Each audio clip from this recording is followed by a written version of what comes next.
நமக்கே எப்போவுமே இன்னும் வேணும் இன்னும் வேணும்னு தோணுது. இந்த அதிகமா வேணுங்கிற ஆசையால வர்ற ஆபத்துகளை பத்தி தான் இன்னைக்கு பார்க்க போறோம். ஒரு சின்ன கதையிலேருந்து ஆரம்பிக்கலாம் வாங்க. ரெண்டு பெரிய எழுத்தாளர்கள், ஜோசப் ஹெல்லர், கர்ட் வானகட். இவங்க ரெண்டு பேரும் ஒரு கோடீஸ்வரர் கொடுத்த பார்ட்டியில இருக்காங்க. அப்ப ஓனகட் அந்த கோடீஸ்வரரை பார்த்து சொல்றாரு, பாத்தீங்களா, உங்க கேட்ச் 22 நாவல் மொத்தமா சம்பாதிச்சதை விட இவர் ஒரே நாள்ல அதிகமா சம்பாதிக்கிறாருன்னு. அதுக்கு ஹெல்லர் ரொம்ப அமைதியா சொன்ன பதில் என்ன தெரியுமா? ஆமா, ஆனா அவர்கிட்ட இல்லாத ஒன்னு என்கிட்ட இருக்கு, அதுதான் போதுங்கிற மனசு. இந்த போதுங்கிற ஒரு சின்ன விஷயம் பெரிய பெரிய கோடீஸ்வரங்களுக்கும் ரொம்ப சக்தி வாய்ந்தவங்களுக்கும் கூட ஏன் இவ்ளோ கஷ்டமா இருக்கு? இந்த ஒரு விஷயத்தால அவங்க வாழ்க்கையே எப்படி தலைகீழா மாறுதுன்னு பார்க்கலாம் வாங்க. இப்ப நாம ரஜத் குப்தாவோட கதையை பார்க்கலாம்.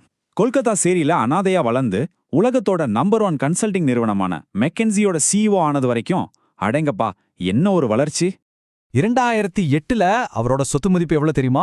$100 மில்லியன். அதாவது கிட்டத்தட்ட நம்ம ஊர் கணக்குல பல 100 கோடிகள். நம்மள பல பேர் வாழ்க்கையில நினைச்சு கூட பார்க்க முடியாத ஒரு தொகை. ஆனா பாருங்க, அந்த $100 மில்லியன் கூட அவருக்கு பத்தல.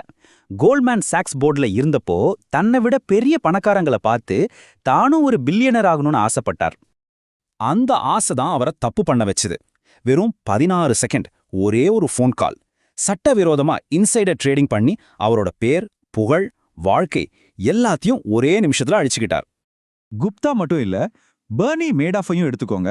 அவரும் இந்த மாதிரி ஒரு பெரிய மோசடி பண்றதுக்கு முன்னாடி சட்டப்படியே கோடிக்கணக்கில் சம்பாரிச்சிட்டு இருந்த ஒரு பெரிய பிசினஸ்மேன் தான்.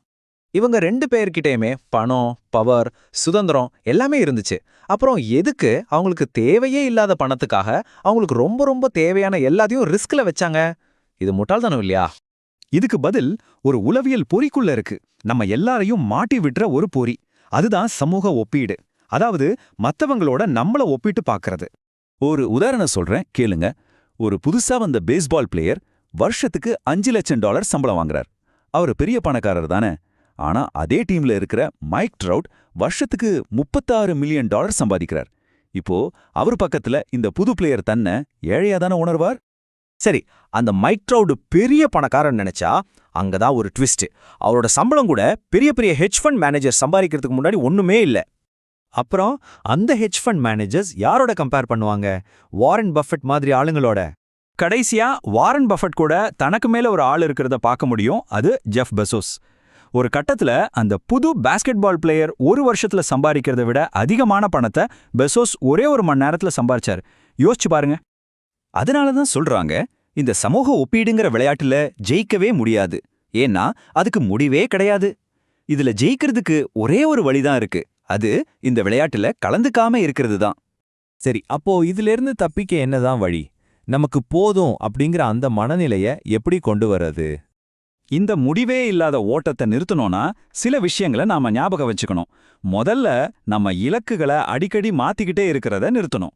2வது, மத்தவங்களோட ஒப்பிட்டு பார்க்கறத விட்டுடணும். அப்புறம் போதுங்கிற மனசு வருத்தப்படாம தடுக்கணும் புரிஞ்சுக்கணும். கடைசியா எது நமக்கு விலை மதிக்க முடியாததுன்னு தெரிஞ்சு வச்சுக்கணும். பண விஷயத்திலேயே ரொம்ப கஷ்டமான ஒரு ஸ்கில் என்னன்னா, நம்ம இலக்க நகர்த்தாம ஒரே இடத்துல நிறுத்துறது தான். ஏன்னா நீங்க ஜெயிக்க ஜெயிக்க உங்க ஆசையும் பெருசாயிட்டே போனா உங்களுக்கு திருப்தியே கிடைக்காது. இது உங்களை இன்னும் பெரிய ரிஸ்க் எடுக்க வைக்கும். இங்கே ஒரு சிம்பிள் ஃபார்முலா இருக்கு. மகிழ்ச்சிங்கிறது நமக்கு கிடைச்ச ரிசல்ட்ஸ்ல இருந்து நம்ம எதிர்பார்ப்புகளை மைனஸ் பண்றது தான். அதாவது நம்ம எதிர்பார்ப்புகளை கட்டுப்படுத்த கத்துக்கிட்டாலே நம்ம சந்தோஷமா இருக்கலாம். கடைசியா ரொம்ப முக்கியமான விஷயம், வாழ்க்கையில சில விஷயங்களை பணத்தால வாங்கவே முடியாது. அதுக்கு விலையே கிடையாது. உங்க நற்பெயர், உங்க சுதந்திரம், உங்க குடும்பம், நண்பர்கள், அன்பு, சந்தோஷம், இதெல்லாம் தான் அது. எந்த ஒரு பண லாபத்துக்காகவும் இதையெல்லாம் பணயம் வைக்கவே கூடாது. அதனால எப்ப போதும்னு சொல்றோமோ அப்பதான் நம்ம உண்மையிலேயே பணக்காரங்க. இது நம்ம எல்லாரையும் ஒரு முக்கியமான கேள்வியை கேட்க வைக்குது. உங்களுக்கு உண்மையிலேயே தேவைப்படாத ஒண்ணுக்காக உங்களுக்கு ரொம்ப ரொம்ப அவசியமான எதை நீங்க பணயம் வைக்கிறீங்க?